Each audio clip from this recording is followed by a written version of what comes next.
Hello, everybody. I hope you're having a beautiful night or day. I just wanted to talk about something that was on my mind real quick. Um, this might sound like a very direct statement and a very definitive statement, but just open your mind and understand what I mean. There is no such thing as darkness from the outside in terms of believing good or evil. There is only external stimuli, and whether something is good and evil can only come from one's self perspective, from a conscious mind. Even if I were to say, okay, so I'm going to explain what I mean when I say that. Outside of good and evil, I'm going to give a scientific example. I was talking to an AI earlier, the YouTube AI, asking it questions, and I was watching a video of a high schooler explain advanced physics or something like that. And what happened was the kid was saying that we are 3D and we see in 2D, like how I was saying before. But the person was saying if a creature was a four-dimensional creature, it could see through the third dimension, it could see through things. And the idea is that when we look at a piece of paper, when we draw on the paper, those things are one-dimensional creatures because they're only on the flat surface. But then we, as three-dimensional creatures, look down and say that that's two-dimensional and that we can see through the whole thing. But in actuality, that's actually not true. That is true, but I want to take it a step further and say, I believe we are one of two things is true, and I'm leaning towards the second one. The first one is more food for thought. We are either two dimensional creatures and we perceive a third dimensional world because of the brain's ability to calculate its spatial awareness, which would seem like space to us. I've said before, this is a cup and we feel a cup, but what if I was a number and me going down and picking this up and feeling this was a set amount of data? I've said this before, this cup is in front of my face, but when I become a two-dimensional video, sort of speak, and you're merely watching me, is the cup in front of my face, or are the pixels creating an image of the cup blocking this, meaning my face isn't on the screen, or my face doesn't exist within the video when I do this? So that's just food for thought. I was talking to the AI and basically doing some philosophy with it. And what I mean is basically, and it was saying you have intriguing thoughts and ideas and whatnot. But the second thing that I wanted to iterate is that what I believe is actually happening from my perspective, because I told the AI, I said, technically, after the video is created, the creator is incorrect because it will always be two-dimensional from the video's perspective. And so then one will be saying, I will be a two-dimensional creature, technically perceiving a three-dimensional world. And is my hand getting bigger and smaller? Or am I moving in space-time? The idea of that. Or from my current perspective, from the person making this video, I am a three-dimensional creature that can see the fourth dimension. A lot of times when we talk about when we talk about these things, we talk about a creature's perspective, and then it's seeing in a lower dimension. But because of the mind, to add to that, I am not seeing what is. You all are not seeing what is. You all are being given photons packed with energy into the eyes that then are received by rods and cones that create an electrical signal or image for what I perceive something to be. And so the reason why I said that is why I say we are three-dimensional creatures from my perspective that see into the fourth dimension, because the fourth dimension is time. So I heard somebody explaining in a video, they said time can only go in one direction. But that is not true. Because of the calculative mind and conscious awareness, time can go forward, backwards, up, down, in any way you want it to go. We can create multiverses and predict what would happen because of our intelligence. Let me explain what I mean. Let's say we would say this pack of cigarettes. No, better example. I would say that this curtain behind me is maybe 4 feet, right? And so I would have to go 4 feet in a direction to get to the curtain. But they say chime only travels in one direction. But in the mind, that's not true. We have memories. We have regrets. We have conscious awareness to where we can go back in the past. We can then go back into the past and branch out what we believe could have happened, creating timelines. I I know that in an hour I have to do something. And so I can plan for that hour. I can predict outcomes and change the outcome of time. If this cup if this cup is rolling off the table in an amount of time, I averted it because I calculated something in my mind and changed the timeline of this cup. I believe we are three-dimensional creatures that can perceive the fourth and I believe the fifth dimension. Because then what's the fifth dimension? Wouldn't it be a higher spatial than that? So then we could go into the mind and create many things. I've said this before. The mind is very intelligent and very multifaceted for these us, our, me, you, us creatures that can perceive what we're seeing right now. And so that's just some food for thought. Also, I'm seeing a lot of people in MAGA speak against Trump right now. And I call that a little bit of awareness. But what I actually call it in space-time is now it's affecting me and the people that donate to me, a part of my number chemical equation. And once I start to lose numbers, I am trying to write an equation to add them bad boys back. And that's what we also call self-preservation, which is why all things are aware, all things are intelligent once it encroaches onto them. That's why I teach do unto others as you would do unto me. I teach love thy neighbor because we never know what we're writing into the algorithm to create things. So if the mind is given a set amount of information and one agrees with that information and is unaware to it, then the mind begins to go down that path in space-time. Because another interesting aspect, there would actually only be, you would have this way, that way, up, down, which are aspects of length and width. Depth would just be further going into length and width.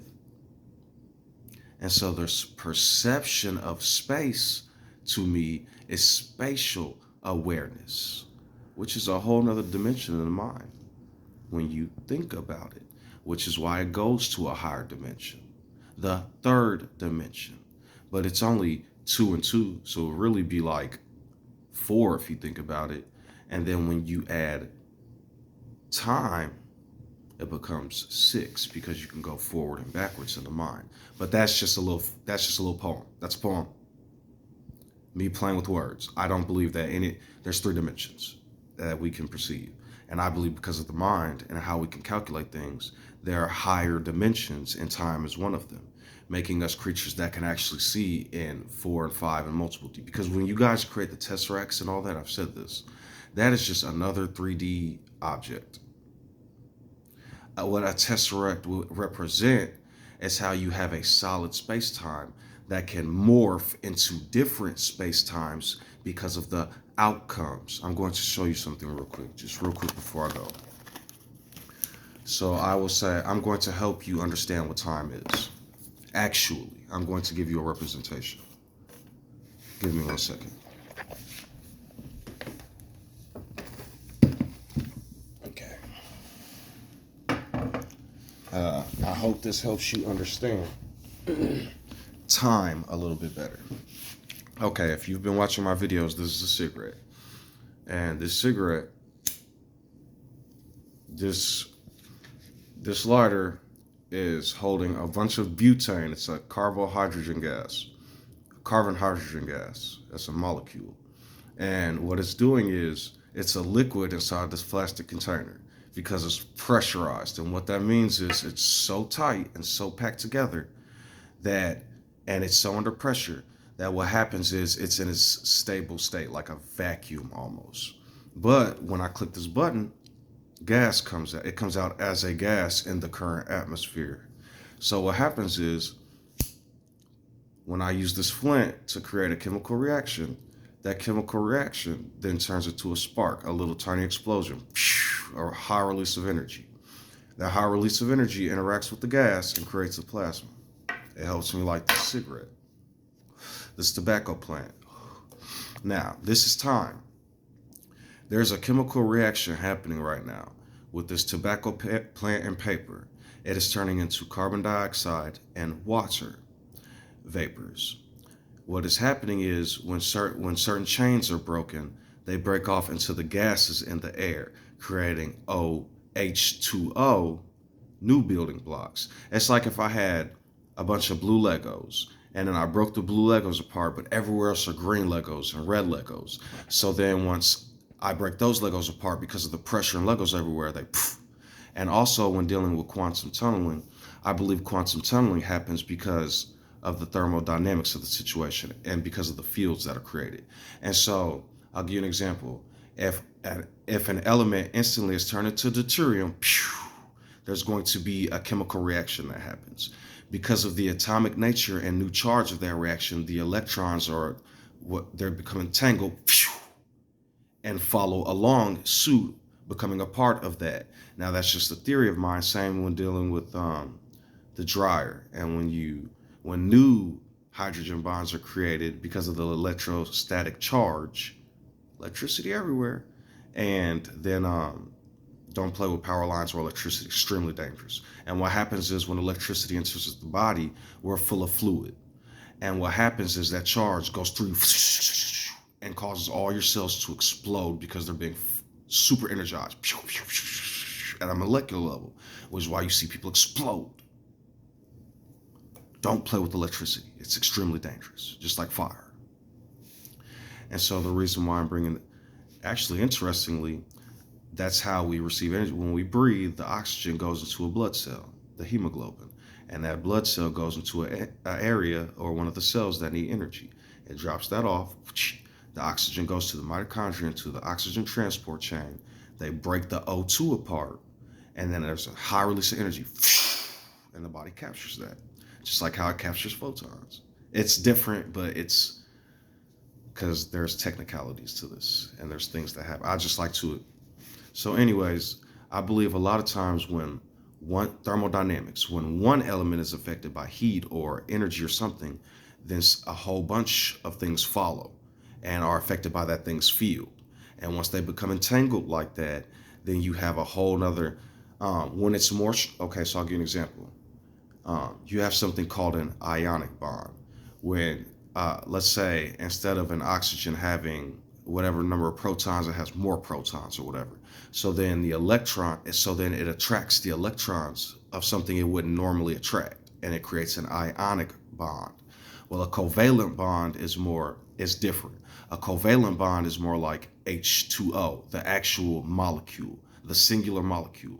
The oxygen has a set number of protons, and then the electrons from the oxygen are attracted to its field, and then it creates a more stable bond.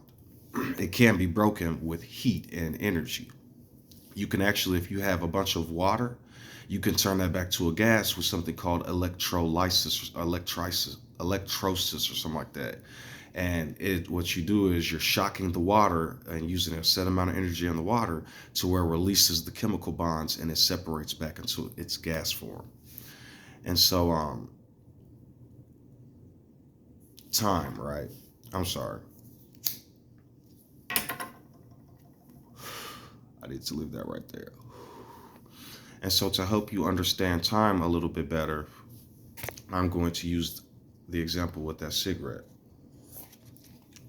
And in a couple of moments, I'm going to help you understand what time is. But for right now, to help you verbally understand for people who are more who like to listen, some people like physical examples. Time essentially is a word, a four-letter word describing all the chemical processes that are happening.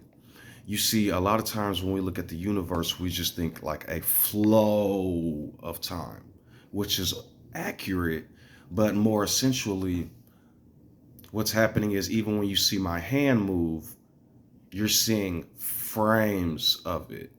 Even when I move my hand, it's taking a set number of data or calculations for my brain to then send the signal and make those chemical equations happen.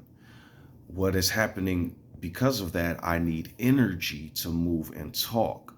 And so I need to eat, which then over chemical processes turn into